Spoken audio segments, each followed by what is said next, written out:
Hello दोस्तों, आज हम भौतिक विज्ञान के पार्ट सेकंड का फर्स्ट चैप्टर जो है किरण प्रकाशिकी उसको ले रहे हैं। तो किरण प्रकाशिकी में सबसे पहले प्रकाशिकी वर्ड का मतलब, प्रकाशिकी शब्द जो है वो एक्चुअल में ये भौतिक विज्ञान की एक शाखा है जिसके अंदर हम प्रकाश का अध्ययन करते हैं। प्रकाश का नेचर, उसकी प्रकृति, उसका गमन और भी बहुत सारे जो घटनाएं हैं प्रकाश से संबंधित, वो सारी घटनाओं का अध्ययन प्रकाशिकी शाखा के अंतर्गत किया जाता है। ठीक है, प्रकाश क्या होता है? अब इसके अंदर सबसे पहले प्रकाश का अध्ययन कर रहे हैं तो प्रकाश क्या चीज़ है।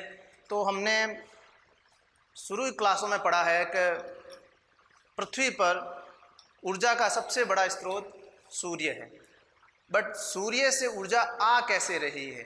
वहाँ से तो कोई भी नहीं आ रहा है। तो हम देखते हैं सूर्य से एक चीज़ जो कि प्रकाश लगातार पृथ्वी पर आता रह रहा है, तो वही एक्चुअल में एक ऊर्जा का स्रोत है। तो प्रकाश अपने आप में एक ऊर्जा है, एक ऊर्जा का एक रूप है प्रकाश। ओके, प्रकाश ऐसा नहीं है जो आपको चारों तरफ दिखता है उसे ही हम प्रकाश कह सकते हैं, वो तो है ही है, पर प्रकाश के स्पेक्ट्रम का एक बहुत ही बड़ा रेंज होता है, बहुत बड़ा प्रकाश का होता है। जो दिखता है वो तो है ही है, साथ में और भी कई सारे प्रकाश इसके अंदर मौजूद होता है। जैसे अगर मैं बात करूं, जैसे आपके सबसे लास्ट चैप्टर के अंदर विद्युत चुंबकीय तरंगें होगी, तो प्रकाश अपने आप में एक विद्युत चुंबकीय तरंग है। ये आप सबसे लास्ट चैप्टर के अंदर, जो चैप्टर का नाम है विद्युत चुंबकीय तरंग है, उसमें पढ़ेंगे। प्रकाश विद्युत चुंबकीय तरंग है और इसके स्पेक्ट्रम को हम बांटते हैं। देखिए, पहला है गामा रे,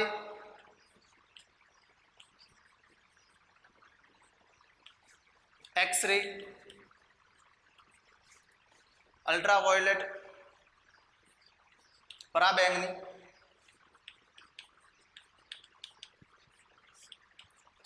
दृश्य प्रकाश।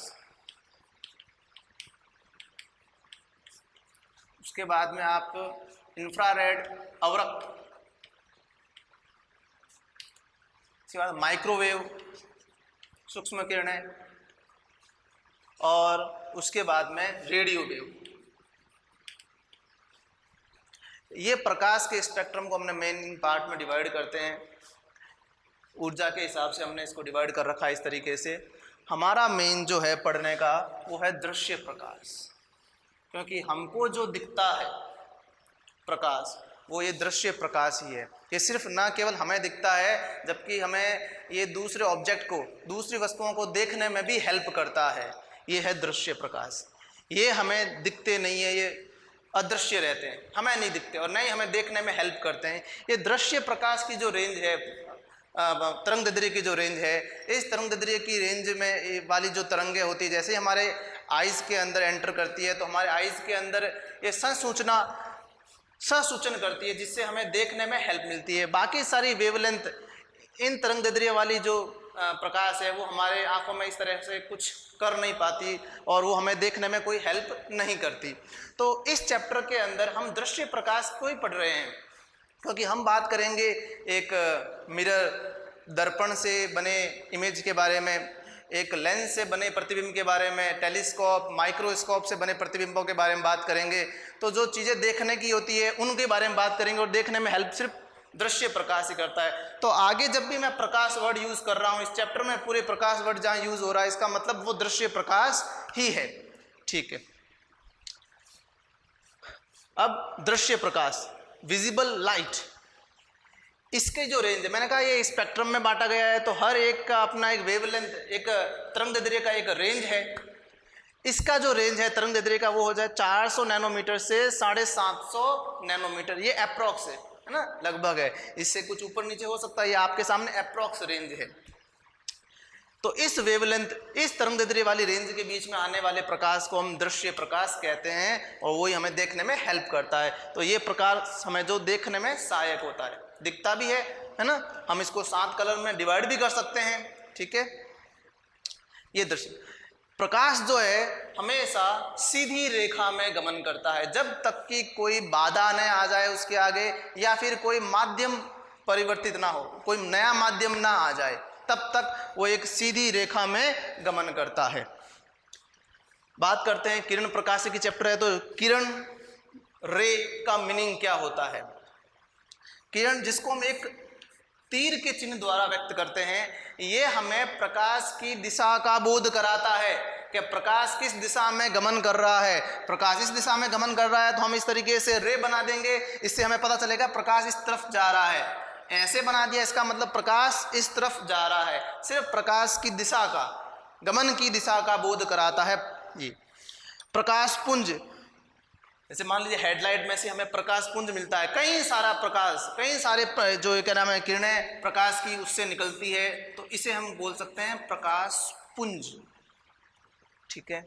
अब प्रकाशिकी जो है, जिसे हम ऑप्टिक्स बोलते हैं, प्रकाशिकी को हमने मेन 2 शाखाओं में डिवाइड कर रखा है। मेन 2 शाखाओं में, एक है किरण प्रकाशिकी जो हमें इस चैप्टर में जिसको पढ़ना है, रे ऑप्टिक्स, और एक है तरंग प्रकाशिकी जो है वेव ऑप्टिक्स। इसमें प्रकाश की तरंग प्रकृति के बारे में अध्ययन करेंगे जो अपना नेक्स्ट चैप्टर ही है। इसको फिजिकल ऑप्टिक्स भी बोल सकते हैं। इसका एक दूसरा नाम है जियोमेट्रिकल ऑप्टिक्स, ज्यामितीय प्रकाशिकी कह सकते हैं आप इसे। ठीक है। इस वाले पोर्शन के अंदर हम प्रकाश का बड़े बड़े वस्तुओं से इंटरेक्शन पढ़ेंगे, और इसके अंदर बहुत छोटे, जैसे मान लीजिए अगर आप डबल या यंग्स डबल स्लिट के बारे में बात करेंगे, तो बहुत छोटी स्लिट्स, मतलब जिसकी साइज, जिसकी मोटाई 0.01 मीटर क्या नाम मिलीमीटर तक होती है, उन चीज़ों के बारे में अध्ययन करेंगे। तो इसमें बहुत छोटी चीज़ों का अध्ययन करते हैं, और इसमें बड़ी बड़ी वस्तुएं होती हैं जिनसे टकराकर प्रकाश आता है या फिर जिससे पार होकर निकलता है। वस्तु की सतह पर प्रकाश का व्यवहार। अगर कोई प्रकाश वस्तु किसी वस्तु पर टकराता है तो वहाँ पर क्या क्या होता है, तो देखिए हमने एक वस्तु बना रखी है। इसको आप माने एक कांच का स्लैब मान सकते हैं। ये एक आपतित किरण है। जो किरण किसी सतह पर गिरती है उसे हम आपतित किरण बोलते हैं। इंसिडेंट रे, एक इंसिडेंट रे है, वो इस पर आपतित होती है। तो जैसे कि अपन देखते हैं कि मान लीजिए कोई मेटल की कोई चीज़ है, वो मान लीजिए कि लाइट में कहीं रखी हुई है, तो उससे हम खुद कहते हैं रिफ्लेक्शन आ रहा है, वहाँ से एक चमक आती है, तो वो रिफ्लेक्शन है। इसका मतलब है रे उससे टकराई और वापस अपनी तरफ आ रही है, तो ये रिफ्लेक्शन को शो करता है। परावर्तन, इसे हम परावर्तन बोलते हैं। तो जब वस्तु से जब एक प्रकाश की किरण टकराती है तो उससे परावर्तित हो सकती है। ठीक है। और क्या हो सकता है, प्रकाश की किरण उसमें उसके माध्यम के अंदर घुस सकती है। ये एक और माध्यम है, ये कोई दूसरा माध्यम है, ये माध्यम 1, और ये दूसरा माध्यम है, माध्यम 2। तो एक काम ये हो सकता है, पहला तो उसी माध्यम में लौट आई, दूसरा है उस दूसरे माध्यम के अंदर चली जाती है। इसे हम बोलते हैं अपवर्तन, पारगमन भी कह सकते हैं। तीसरा काम ये हो सकता है कि प्रकाश किरणों को वो सतह अवशोषित कर सकती है, प्रकाश को वो अवशोषित कर सकती है। अपन देखते हैं जैसे इस तीनों को अगर एक ही वस्तु से देखा जाए तो आप पानी की सतह से आप कंपेयर कर सकते हो, पानी से कंपेयर कर सकते हो। पानी के अंदर हमें अपना प्रतिबिंब दिखाई देता है, हल्का दिखाई देता है, एग्जैक्ट जितना हमें दर्पण में दिखाई देता है वैसा नहीं, परंतु दिखाई जरूर देता है। इसका मीनिंग, प्रतिबिंब का दिखने का मतलब ये है कि उससे परावर्तन हुआ है, उससे टकराकर प्रकाश की किरणें हमारी आंखों में आई है, इस वजह से हम वहाँ पर देख पा रहे हैं। तो इससे मीनिंग ये निकलता है कि वहाँ पर परावर्तन हुआ है। दूसरा, हम पानी के अंदर रखी चीज़ों को भी देख पा रहे हैं, आसानी से देख पा रहे हैं। इसका मतलब क्या है? इसका मतलब ये है कि प्रकाश किरणें बाहर से पानी के अंदर गई है और उस वस्तु से टकराकर हमारी आंखों में आई है, तब हम उसको देख पा रहे हैं। इसका मतलब प्रकाश की किरण पानी के अंदर एंटर कर चुकी है, जिसे हम क्या कहते हैं? अपवर्तन कहते हैं। दूसरे माध्यम में चले जाना अपवर्तन कहलाता है। तीसरा, आप देख रहे होंगे पानी धीरे धीरे गर्म भी हो रहा होता है, गर्म भी हो सकता है। अब गर्म पानी के अंदर ऊष्मा ऊर्जा में वृद्धि से होता है। अब ऊष्मा ऊर्जा कहाँ से आए, कहाँ से लेवें ऊर्जा? हम तो उसको कोई गर्म कर नहीं रहे हैं गैस पर, तो हम देख रहे हैं वो धूप में पड़ा है और प्रकाश जो है वो एक ऊर्जा का स्रोत है, तो वो प्रकाश ऊर्जा उसके अंदर ऊष्मा ऊर्जा में बदल रही है, तो वो अवशोषण कर रहा है। ये तभी हो सकता है जब वो अवशोषण कर रहा है। ये ऊर्जा आई, ये गई। इस केस में ये वाला ये वाली जो ऊर्जा है वो उसको गर्म करने में काम नहीं आ रही, ये ऊर्जा आई और गई, ये वाली ऊर्जा भी इसको गर्म करने में काम नहीं आ रही, आई या फिर गई, तो फिर रही कहाँ उसके पास? तो गर्म हुई इसका मतलब उसके पास रही है ऊर्जा, और रही है इसका मतलब उसने अवशोषण किया है, ऊर्जा का अवशोषण यहाँ पर हुआ है। ठीक है, तो ये जो संपूर्ण ऊर्जा है, मैं कह रहा हूँ ये जो ऊर्जा आई वो संपूर्ण ऊर्जा है, इसको हम ई बोलते हैं। जो हमें ऊर्जा मिली, इस सतह को जो ऊर्जा मिली वो ई कितने में डिवाइड हो जाती है? एक तो हो जाता है परावर्तन, रिफ्लेक्शन में डिवाइड हो जाती है, एक होता है अपवर्तन, इसे मैं ट्रांसमिशन बोल सकता हूँ, और एक होता है अवशोषण, एब्जॉर्प्शन, ये 3 में बढ़ जाती है। तो ये इस तरीके टोटल ऊर्जा इन 3 में बढ़ जाती है। हो सकता है कोई सतह इन तीनों में से कोई एक अच्छे से कर रही हो, परंतु 100% वो नहीं कर सकती। मतलब हमारे पास 100% रिफ्लेक्टर नहीं है, 100% एब्जॉर्बर नहीं है और 100% रिफ्रैक्टर नहीं है, उसमें कुछ ना कुछ अमाउंट दूसरे में चला जाता है। भले ही हाँ हो सकता है ये 95% दिखा रहा हो, कोई मेटल सरफेस है, रिफ्लेक्टर बहुत अच्छी रिफ्लेक्टर है, बहुत अच्छा उस परावर्तन कर रहा है। अगर एक मेटल सरफेस माने एक धातु की सतह है, बहुत अच्छा परावर्तन कर रही है, परंतु उसका मतलब ये नहीं ये दोनों जीरो हो जाए, उसमें अवशोषण भी का कुछ मान भी होगा। हाँ हो सकता है पारगमन बहुत बहुत बहुत कम हो, परंतु 100% ये नहीं हो सकता। देखते हैं प्रकाश का परावर्तन। प्रकाश का परावर्तन किसे कहते हैं? जब कोई प्रकाश किसी एक माध्यम में चलता हुआ दूसरे माध्यम की सतह से टकराकर पुनः उसी माध्यम में लौट आता है, तो प्रकाश की इस घटना को प्रकाश का परावर्तन कहते हैं। जैसे हमने बॉल को किसी दीवार पर फेंकते हैं और वापस वो उसी दिशा में आ जाती है, हमारी तरफ ही आ जाती है, तो ये मान सकते हैं ये एक परावर्तन की घटना की तरह है। तो ये है एक आपतित किरण, जो प्रकाश सतह पर गिरता है उसे हम बोलते हैं आपतित प्रकाश। ये आपतित किरण हमने बनाई, और ये वो प्रकाश है जो दूसरे माध्यम की सतह, ये एक माध्यम है, दूसरा माध्यम है, माध्यम नंबर 2, ये दूसरे माध्यम की सतह से टकराकर पुनः पहले माध्यम में ही लौट आ रहा है, इसे हम प्रकाश का परावर्तन कहते हैं। और जो लौट के आ रही होती है किरण उसे हम बोलते हैं परावर्तित किरण।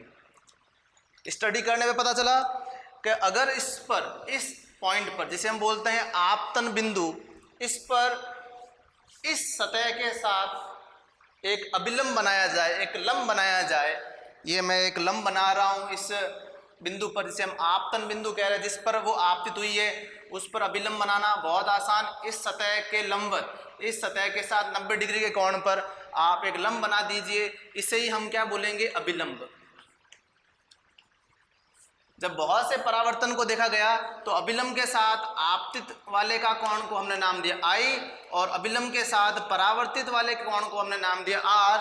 तो हमेशा हर तरह के परावर्तन में I और R हमेशा बराबर आते हैं। I, एंगल I को हम बोलते हैं आपतन कोण, और एंगल R को हम बोलते हैं परावर्तन कोण। और ये अभिलंब तो है ही, जो सतह से हमेशा, सतह के हमेशा लंबवत होता है। ठीक है, अब देखते हैं परावर्तन के नियम। देखिए इस नियम में पहला नियम जो है वो है एंगल I बराबर एंगल R। हर तरह की सतह के लिए ये ट्रू है, सत्य है। भले ही सतह समतल हो, भले ही सतह रफ हो, और भले ही सतह आपके गोलीय हो, हर तरह की सतह के लिए ये काम आएगा। दूसरा, आपतित किरण। आपतित किरण, परावर्तित किरण और आपतन बिंदु पर अभिलंब। आपतन बिंदु पर अभिलंब, ये तीनों ही एक ही तल में स्थित होते हैं।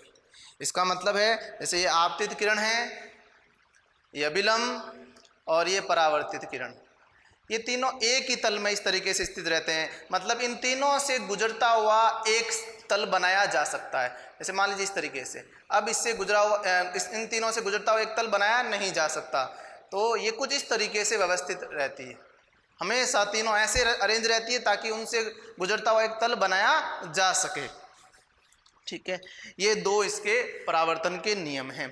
अब परावर्तन की घटना में आपतित किरण और परावर्तित किरण में क्या क्या बदलता है और क्या क्या सेम रहता है। देखिए सबसे पहले चाल, तो देखिए चाल, प्रकाश की जो चाल होती है आप सबको मालूम है 3 × 10⁸ मीटर पर सेकेंड होती है, निर्वात में अप्रॉक्स है 3 × 10⁸ मीटर पर सेकेंड, ये निर्वात के अंदर है। और हम हवा में भी यही चाल मानते हैं, जबकि हवा में चाल निर्वात से कम होती है। बात की जाए पानी की, तो पानी में चाल हवा से भी कम होती है प्रकाश की। और बात की जाए अगर कांच की, तो कांच में प्रकाश की चाल जो है पानी से भी कम होती है। इस तरीके से हम देख रहे हैं कि जैसे जैसे माध्यम सघन हो रहा है वैसे वैसे प्रकाश की चाल भी कम हो रही है। सिंपल सी बात है, एक खाली रोड के ऊपर हम तेज़ी से चल पाएंगे और वही अगर रोड क्राउडेड है, भीड़ भाड़ वाली है, तो वहाँ पर हम तेज़ चला नहीं पाएंगे। तो सिंपल सी बात है, जैसे जैसे माध्यम सघन होगा वैसे वैसे प्रकाश की चाल भी कम होगी। तो चाल ये और ये दोनों ही देखिए एक ही माध्यम, जिसमें आपतित किरण है और जिसमें परावर्तित किरण है, आप देख रहे हो दोनों माध्यम एक ही है। तो इसलिए माध्यम नहीं बदला, दोनों एक ही माध्यम में है तो दोनों की चाल सेम रहेगी। तो इसकी और इसकी चाल में कोई परिवर्तन नहीं, समान रहती है, चाल समान रहती है। ये किसकी बात की जा रही है? आपतित किरण और आपके परावर्तित किरण की चाल के बारे में। अब बात किया जा रहा है वेग। अब चाल और वेग में क्या अंतर है भाई? वेग दिशा भी होती है उसके अंदर। अब दिशा को देखें तो दिशा दोनों की कभी भी सेम नहीं रहती, एक आते हुए है एक जाते हुए है। दिशा कैसे सेम हो रही है? दिशा अलग अलग है, और कोई भी केस इसमें ऐसा नहीं हो सकता जिसमें दिशा सेम रहे। तो अगर दिशा अलग है, चाल भले ही समान रहे, तो वेग बदल जाता है। तो वेग अलग है, असमान रहता है, वेग समान नहीं रहता। किसका? आपतित किरण और परावर्तित किरण का, क्योंकि दिशाएं बदल जाती है, चाल जरूर समान है। बात की जाए तीव्रता की।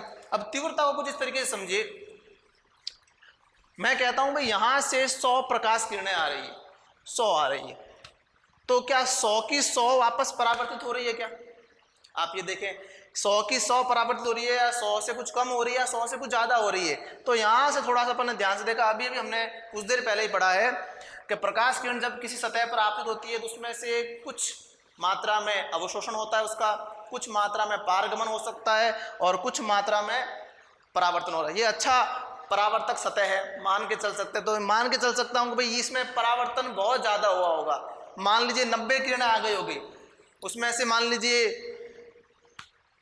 8 अवशोषित हो गई, 2 पारगमित हो गई, ये तो मान ही सकते। इसका मतलब 100 आई, 100 की 100 वापस नहीं आ पाई और नहीं कभी आ सकती है, क्योंकि मैंने कहा 100% कोई परावर्तक नहीं हो सकती सतह। तो इसका मतलब तीव्रता कम हुई, जितनी आई उतनी की उतनी वापस नहीं आई ऊर्जा में कमी आई, या फिर कह सकते हो तीव्रता में भी क्या आई? कमी आई।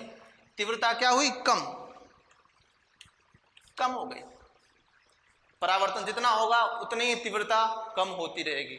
जितना ज्यादा बार परावर्तन होगा तीव्रता मान लीजिए धीरे धीरे कम हो रही है उसकी। तरंग दैर्ध्य और आवृत्ति ये दोनों ही समान रहती है, इसके अंदर आपतित किरण और परावर्तित किरण में दोनों में ही समान रहती।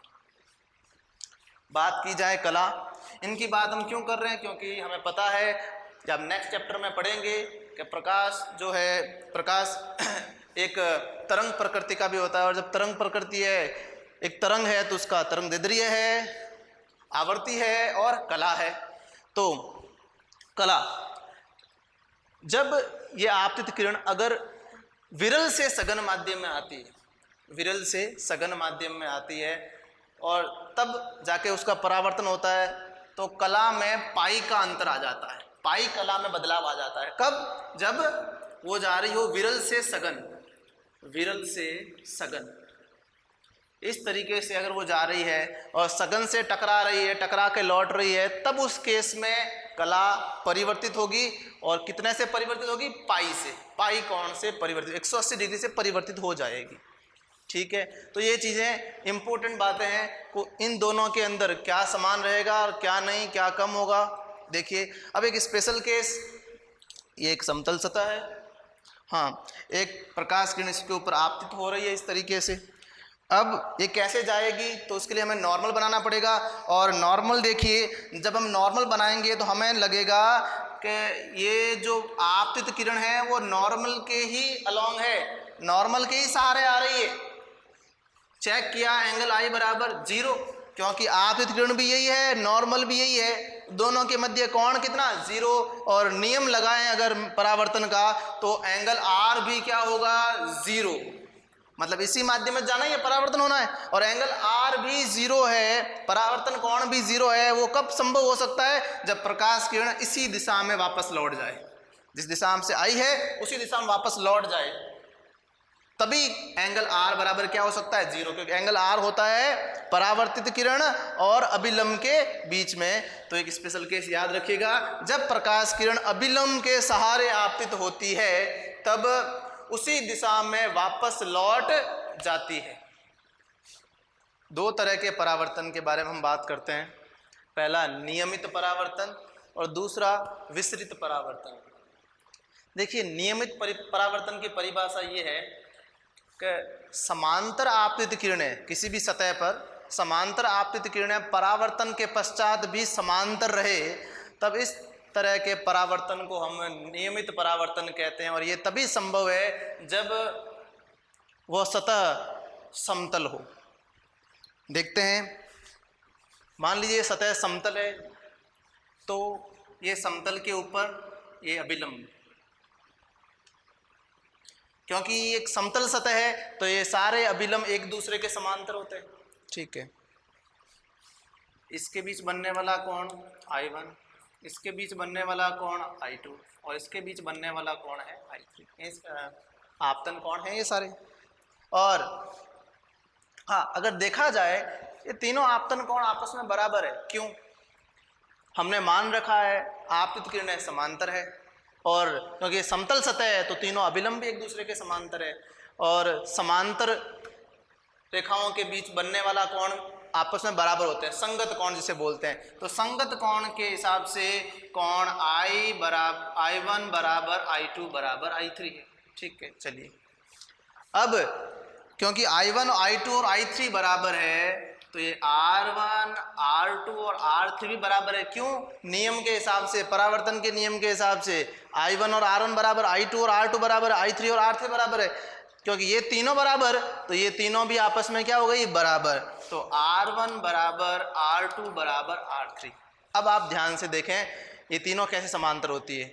ये तीनों आपस में समांतर, ये इनके बीच में बनने वाले एंगल भी बराबर है आपस में। इसका मतलब, और ये तभी संभव है जब ये तीनों आपस में समांतर हो।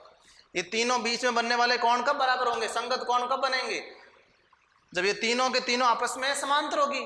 ये तीनों समांतर है तभी तो इनके बीच बनने वाला कोण आपस में बराबर है। अतः क्योंकि कोण आपस में बराबर हमको मिल गए, और ये तभी संभव है जब ये किरणें भी आपस में समांतर है, तभी संगत कोणों के हिसाब से R1 R2 और R3 आपस में बराबर हो सकते हैं, ठीक है। और हाँ, इसके लिए सतह का समतल होना कितना जरूरी है। तो समतल कितना हो, तो एक बात बता दिया जाए कि भाई समतल की जो कैटेगरी है वो सबके लिए अलग अलग हो सकती है। जैसे हमारे लिए बात की जाए और एक छोटी चीज़ के लिए, जैसे मैं बात करूं, हमारा घर है, हमारे लिए उसकी साइज़ हमें दिखती है, बट एक चींटी के लिए वो बहुत बड़ा एक पहाड़ जैसा है। इसी प्रकार एक हम देख रहे हैं किसी तल को, जैसे ये वाला तल है, हमारे लिए समतल है, एकदम अच्छा फिनिश है।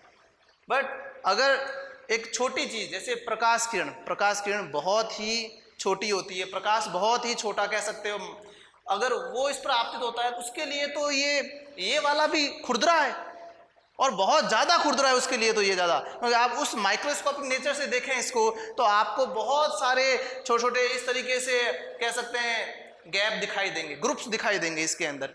तो प्रकाश के लिए ये कोई समतल नहीं है, ये बहुत ज़्यादा खुरदरा है प्रकाश के लिए, और इसी वजह से नियमित परावर्तन नहीं होने की वजह से हमें अपनी शक्ल इसमें नहीं दिखती। आप देख रहे होंगे जितना फर्श गंदा होता है हम उसमें अपनी इमेज को, अपने प्रतिबिंब को अच्छे ढंग से नहीं देख सकते या देख ही नहीं सकते।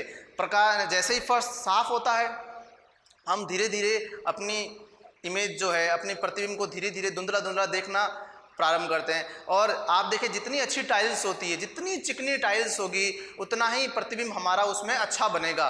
तो मतलब ये है जितना समतल होगा प्रकाश के लिए जितना तल समतल होगा उसमें उतना ही अच्छे से नियमित परावर्तन होगा, और जितना अच्छे से नियमित परावर्तन होगा अपन को अपना जो प्रतिबिंब उस तल पर उतना ही अच्छे से दिखाई देगा। क्योंकि किसी एक चीज़ से जितनी भी प्रकाश किरणें आ रही है उससे टकराकर हमारी आंखों पर आ रही है सारी की सारी, तो वो चीज़ हमें दिखाई देगी। एक चीज़ से 100 प्रकाश किरणें आ रही है, उसमें से विस्तृत परावर्तन हो गया, एक प्रकाश किरण ही हमारे आंखों में घुसी, तो हम उस चीज़ को देख नहीं सकते उस सतह पर। इसके लिए जितनी भी प्रकाश किरण एक ऑब्जेक्ट से टकराकर आ रही है वो सारी की सारी हमारी आंखों पर आए, उसके लिए नियमित परावर्तन का होना जरूरी है। और अगर सारी की सारी आंखों पर आएगी तभी हम उस तल पर अपना प्रतिबिंब देख पाएंगे। और नियमित होने के लिए समतल होना जरूरी है, हमारे लिए नहीं, प्रकाश के लिए समतल होना जरूरी है। उसके लिए जैसे कांच है, कह सकते हैं एक मेटल सरफेस, धातु की सतह अच्छी परावर्तक मानी जाती है, समतल मानी जाती है। और दूसरी बात, जो लिक्विड होता है वो अच्छा कह सकते हैं एक प्रकाश के लिए समतल सतह है। लिक्विड, जो भी लिक्विड होगा वो सारा का सारा प्रकाश के लिए अच्छा समतल होता है। जैसे पानी के अंदर हम अपना रिफ्लेक्शन देखते हैं, पानी, ठीक है ना, तो वो लिक्विड फॉर्म में है, तो लिक्विड फॉर्म में जितनी भी चीज़ें रहेगी उसकी जो तल होगा वो उतना ही अच्छा समतल होता है, बहुत अच्छा समतल माना जाता है। ठीक है, तो अब बात करते हैं अपन विसरित परावर्तन की। विसरित परावर्तन के लिए सतह कैसी होती है? खुरदरी, देख पा रहे हैं आप।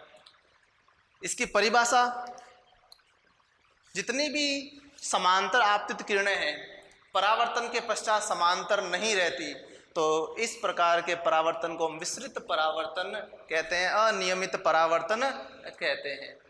हमें लग रहा होगा पहली दृष्टया के इसमें क्या नाम है, एंगल I बराबर R जो परावर्तन का नियम है वो नहीं लग रहा है, जबकि ऐसा नहीं है। परावर्तन का नियम हर जगह लगता है। इसमें कैसे लग रहा है उसके बारे में जान के देखें। यहाँ पर सतह इस तरीके से, यहाँ पर आपतित किरणें आई, यहाँ पर क्यों जा रही है, इसका कारण समझने के लिए हमें ये किधर जाएगी उसके लिए हमें एक अभिलंब बनाना पड़ेगा। इस पर आपतन बिंदु पर अभिलंब के लिए समतल, और समतल यहाँ पर है ही नहीं, तो हम क्या करते हैं, क्योंकि एक वक्राकार सतह है ना, तो इसके लिए हम क्या करते हैं, इस बिंदु पर, आपतन बिंदु पर एक स्पर्श रेखा बना देते हैं। ये आपतन बिंदु पर हमने एक स्पर्श रेखा बना दी। ये स्पर्श रेखा समतल की तरह व्यवहार करती है। अब हमारे पास समतल आ चुका है, इस पर अभिलंब, समतल हमारा ऐसा है, अभिलंब भी हमारा टेढ़ा ही होगा इस तरीके से। ये समतल, तो ये अभिलंब, तो इस तरीके से इस केस में अभिलंब होगा समतल के लंबवत। तो एंगल जितना I है देखो उतना को उतना एंगल बन के जा रहा है। ठीक है, तो इसका परावर्तन ऐसे हुआ। इसके परावर्तन की बात की जाए तो इसके लिए समतल चाहिए, वक्राकार सतह है, तो एक स्पर्श रेखा बना दीजिए यहाँ पर, ये समतल की तरह व्यवहार करेगी। अब यहाँ पर एक अभिलंब बना दीजिए इसके, तो यहाँ पर समतल इस तरीके से है, तो अभिलंब भी थोड़ा सा तिरछा रहेगा इसमें भी।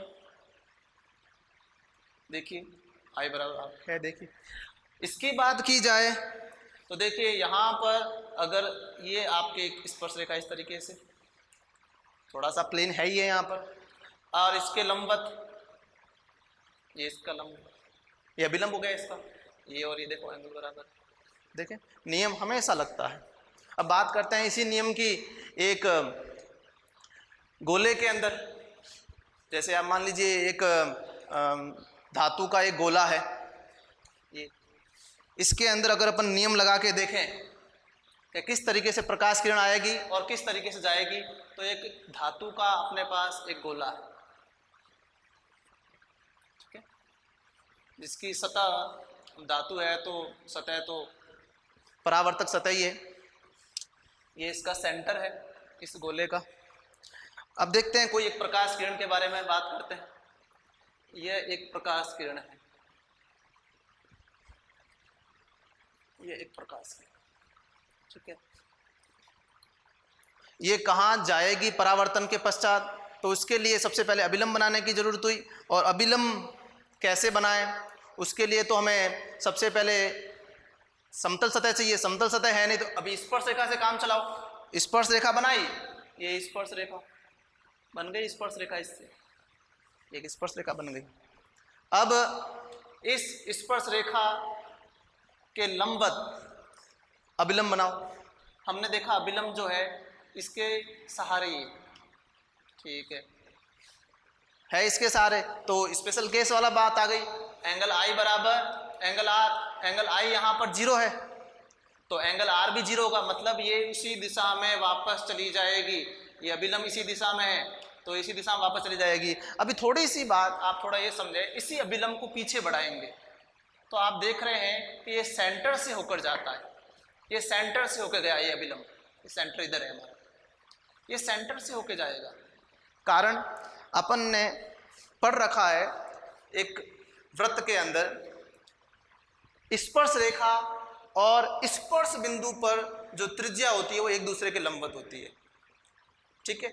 और त्रिज्या कहाँ से पास होती है? सेंटर से होकर पास होती है। अब यहां पर भी तो यही बात है, ये स्पर्श रेखा पर लंब अभिलंब, तो पीछे बढ़ाने पर त्रिज्या के ही तो सहारे होगा, मतलब वो भी तो सेंटर से होकर ही गुजरेगा।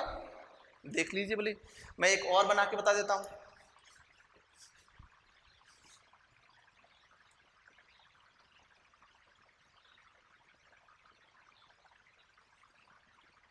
एक प्रकाश किरण इस तरीके से आई इस पर, इसका अब क्या होगा, कैसे ये जाएगी, इसको देखने के लिए यहाँ पर हमें बनाना पड़ेगा अभिलंब।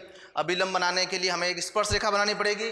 स्पर्श रेखा बनाएंगे इस पर, ये हमने स्पर्श रेखा बना दी, ठीक है। अब इस स्पर्श रेखा पर एक लंब बनाएंगे, लंब बना दिया। और हमें पता है ये लंब पीछे बढ़ाने पर कहाँ से होकर जाएगा, सेंटर से होकर जाता है ये लंब पीछे बढ़ाने पर, ठीक है। ये अभिलंब हो गया इसके लिए। अब जितना कोण ये बनाकर आ रही है अभिलंब के साथ, उतना का उतना दूसरी तरफ बनाते हुए भेज दीजिए वापस इसको, इतना का इतना बनाकर वापस भेज दीजिए इसको, ये लो, इसका परावर्तन इस तरीके से होगा। अब गोलीय सतह के लिए हम कभी भी स्पर्श रेखा नहीं बनाएंगे, क्योंकि हमें मालूम है फाइनली उस बिंदु पर जो अभिलंब बनेगा वो केंद्र से निकलने वाला ही होगा, उसकी दिशा केंद्र से निकलती हुई होगी वहां उस बिंदु पर। तो अब की बार जब अपन बनाएंगे अभिलंब तो स्पर्श रेखा बिना स्पर्श रेखा बनाए ही बनाओ, क्योंकि हमें पता है अभिलंब जो होगा स्पर्श रेखा के लंबवत होगा, जो स्पर्श रेखा के लंबवत होता है वो त्रिज्या के सहारे होता है और त्रिज्या हमेशा केंद्र से होकर जाती है। तो सिंपल सी बात, जब भी जहां पर जैसे मान लीजिए यहां पर अभिलंब बनाना है तो सीधा इसको ऐसे मिलाते हुए ये अभिलंब बन गया, खत्म बात। अब देखिए इसके अंदर एक और बना दीजिए बिना अभिलंब बनाए, नहीं बिना स्पर्श रेखा बनाए। देखिए तो मान लीजिए ये कोई एक प्रकाश किरण है, इस तरीके से प्रकाश किरण आ रही है। अब ये प्रकाश किरण कैसे पास होगी? अभिलंब बनाने के लिए क्या करेंगे, ये इस तरीके से इस बिंदु को आपतन बिंदु और केंद्र को मिलाते हुए एक लाइन आगे बढ़ाएंगे, यही हमारे लिए अभिलंब है, यही हमारे लिए अभिलंब, ये अभिलंब हो गई हमारे लिए। और इसके साथ उतना ही कोण बनाते हुए दूसरे डायरेक्शन में भेज दो, इतना ही कोण बनाते हुए दूसरे डायरेक्शन में भेज देंगे हम, ये इस तरीके से परावर्तन हुआ। तो अब हम बार बार ये स्पर्श रेखा नहीं बनाएंगे, सीधा अभिलंब बनाएंगे केंद्र से निकलता हुआ। अब हम आगे बात करते हैं गोलीय दर्पण की। गोलीय दर्पण क्या होगा? मानिए आपके पास एक कांच का फुटबॉल है, कांच का फुटबॉल है, खोखला है एकदम फुटबॉल की तरह, या फिर आप मान सकते हैं एक धातु का खोखला गोला है, फुटबॉल की तरह ही धातु का गोला है, या फिर कोई भी ऐसा गोला जिसकी सतह अच्छी परावर्तक हो, वैसा गोला खोखला गोला ले लीजिए। उस खोखले गोले को हम इस तरीके से काटते हैं, इस तरीके से काटेंगे और काट के इस पार्ट को अलग किया तो हमें क्या मिलेगा, हमें एक इस तरीके से कटोरी मिलेगी, बाउल, ठीक है नहीं। हम इसको दिखाते नहीं है इस वाले शेप को, क्योंकि प्रकाश किरणें, अगर मैं कटोरी को इस तरीके से दिखा दूं, प्रकाश किरणें यहाँ से आ रही होगी उस केस में। जैसे मान लीजिए यहाँ पर इस कटोरी को इस तरीके से दिखा दिया, ये वाली को यहाँ से अलग करके यूँ दिखा दें अपन, तो इस तरीके से कटोरी ये दिखेगी, तो प्रकाश किरणें कहाँ से आएगी, इधर से आ रही होगी और वो दिखाई नहीं जा सकती। इसलिए हम इसको ऐसा ना दिखाकर इस तरीके से दिखाते ताकि कोई प्रकाश किरण आए तो हमको बोर्ड पर बनाया जा सके, उसको कॉपी पर बनाया जा सके और उसके फिनोमिना को समझा जा सके। तो इसके लिए हम इसलिए ऐसा बनाते हैं, पर अपने दिमाग में रखना ये चीज़ इस तरीके से हमको कटोरी मिली है, ये रेखा नहीं मिली ऐसे। ये कटोरी को हम जैसे अलग करते हैं, यहाँ से हम इस कटोरी को इस तरीके से अलग करते हैं, ये अलग कर दिया। अब मान लीजिए कांच है, अभी तो इसके आर पार दिख रहा है। अब इसकी कोई एक सतह पर आप पॉलिश कर दें, रजत पॉलिश कर दें, इसकी कोई एक सतह पर, कोई भी एक सतह पर पॉलिश कर देते हैं। यहाँ पर इस तरह वाली सतह पर पॉलिश किया तो ये तो हो गई पॉलिश वाली सतह, और इस वाले को हम, इस सतह को हम बोलते हैं परावर्तक सतह। पॉलिश वाली सतह की विपरीत सतह को हम परावर्तक सतह बोलेंगे। और परावर्तक सतह, अब ये एक बन गया दर्पण, पॉलिश करते ये दर्पण बन गया। अब ये परावर्तक सतह के अनुसार ही इसका नाम दिया जाएगा। परावर्तक सतह अगर अंदर की तरफ है, अंदर की तरफ दबी हुई है, धसी हुई है अंदर की तरफ, परावर्तक सतह, इस सतह को देखते हुए नाम नहीं देंगे। परावर्तक सतह अंदर की तरफ धसी हुई है तो इस वाले दर्पण का जो नाम होगा वो होगा अवतल दर्पण। और इसी का उल्टा, अगर इसी कांच की एक प्लेट को, बाउल को अगर हम इस दिशा में पॉलिश कर दें तो जो परावर्तक सतह वो वाली, पॉलिश के दूसरी तरफ वाली, वो अंदर की तरफ नहीं धसी हुई, बाहर की तरफ निकली हुई है, बाहर की तरफ उभरी हुई है। अगर परावर्तक सतह बाहर की तरफ उभरी हुई हो तो इस वाले दर्पण का नाम होता है उत्तल दर्पण। ठीक है, अगले लेक्चर में हम गोलीय दर्पण को डिटेल में पढ़ेंगे। आप हमारे इस चैनल को लाइक, सब्सक्राइब और अपने मित्रों के साथ शेयर करें। Thank you.